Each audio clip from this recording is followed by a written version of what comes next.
Par la drogue, ils s'évadent d'un monde d'opulence qu'ils ont volontairement quitté pour des rêves artificiels. Côtoyant sans la subir l'effroyable réalité de la misère, la détresse de ceux qui n'ont pas choisi de survivre ou de mourir sur les trottoirs de Calcutta.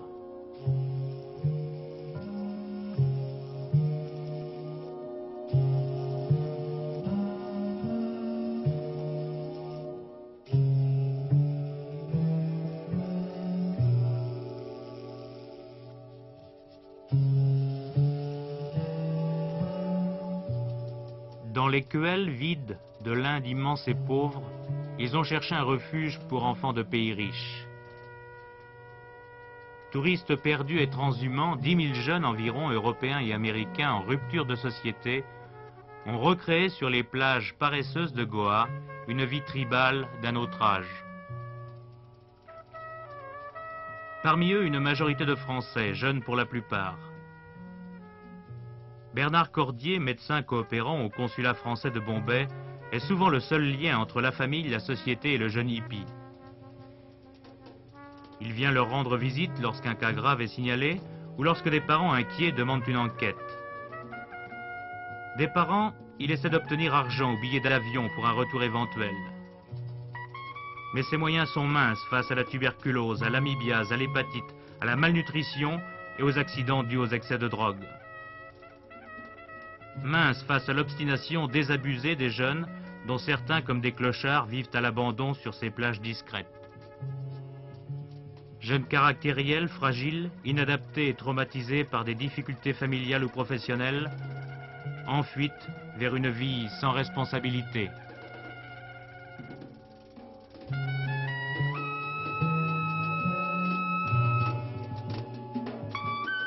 Une sorte de ras-le-bol, une envie de tout laisser tomber, de partir comme ça. Généralement, c'est très peu préparé ce voyage. C'est une sorte de fugue. Et justement, ceux-là qui fuient quelque chose en venant à Goa sont généralement déçus et leur situation se dégrade très rapidement en Inde, aussi bien sur le plan financier que sur le plan légal. Et je les vois arriver au consulat ensuite dans un état pitoyable. Un truc qui est assez courant de nos jours. On m'a volé mon passeport, mes affaires. C'est la première fois que tu viens, je crois. Ouais, c'est la première fois que je viens. Ouais. D'ailleurs, je suis assez déçu pour ça. Et je compte rentrer et là, je suis bloqué. Je suis bien bloqué parce que j'avais prévu... Il y a combien de temps que tu as perdu ton passeport? 3 jours. 3 jours, ouais. Il y a combien de temps que tu es en Inde? Ça fait 5 mois et demi. Je suis monté à Manali, je suis allé au Népal, puis finalement je suis descendu à Goa et c'est là que ça s'est passé. Tu sais que c'est un problème, la perte de passeport ici. Ouais, je sais. Je crois que tu es à peu près le 16e depuis le début de ce mois. La plupart ont vendu leur passeport à des trafiquants. 400 francs pour un passeport français. Ainsi, ils se procurent argent et drogue sur la route qui les mène d'Europe en Inde, en passant de camion en autobus par la Turquie, l'Iran, l'Afghanistan et le Pakistan.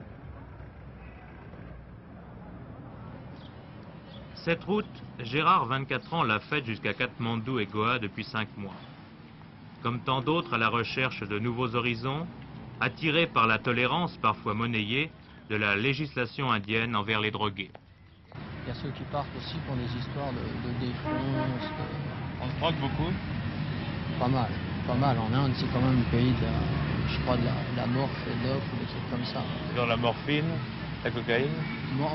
Ici, ce qu'il y a surtout, c'est la morphe, la cocaïne, le hashish évidemment, et l'héroïne aussi. Presque tout le monde se drogue?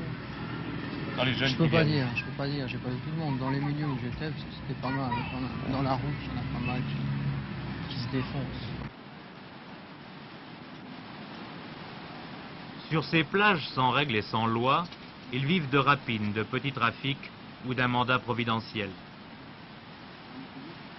Tous fument du hashish, drogue douce qui ne coûte en Inde que 20 francs les 10 grammes, 12 francs une pilule de LSD. Le trafic se fait au grand jour et fumer du hash est un rite, un signe de reconnaissance entre hippies de tout pays et de toute classe sociale. La drogue sur les visages laisse des traces, comme sur celui de François qui n'a pas encore 25 ans. Ma foi, les drogues, qu'est-ce que les drogues exactement? Parce que les drogues sont dans le café, sont dans le thé, sont dans n'importe quoi. Dans le vin, dans l'alcool. Quelle drogue Si ça vous permet de développer vos facultés de foi, et si ça vous permet de vous organiser, de vous orienter, vous essayer. Je n'ai rien pour, je n'ai rien contre.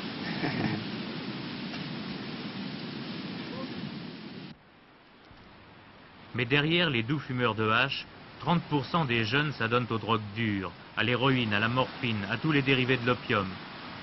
Ils vivent terrés au fond des plages, réseau étroit de junkies qui trafiquent et utilisent la drogue venue du Triangle d'Or via Bangkok. 1 gramme d'héroïne vaut ici 250 francs, des prix imbattables. Chaque année, une trentaine de hippies meurent d'overdose sur les plages de Goa. D'autres, comme ce jeune Suédois, sombrent lentement dans la folie. Pour les 350, 400 hippies qui sont passés me voir à Bombay, j'ai eu des cas mais terribles. Je pense à un jeune garçon de 19 ans qui est passé me voir, qui est arrivé en courant au consulat, apeuré, pleurant. Il y a 600 millions d'Indiens qui me poursuivent, qui m'en veulent. Protégez-moi. Je pense à celui qui s'était enfui la tête dans le sable en recherchant le diable au centre de la terre. J'ai plein de cas comme ça. J'ai aussi au mois de décembre, il y en a un qui est mort de faim. C'est-à-dire qu'il a prolongé son jeûne jusqu'à peser 26 kilos et puis il est mort de cachexie.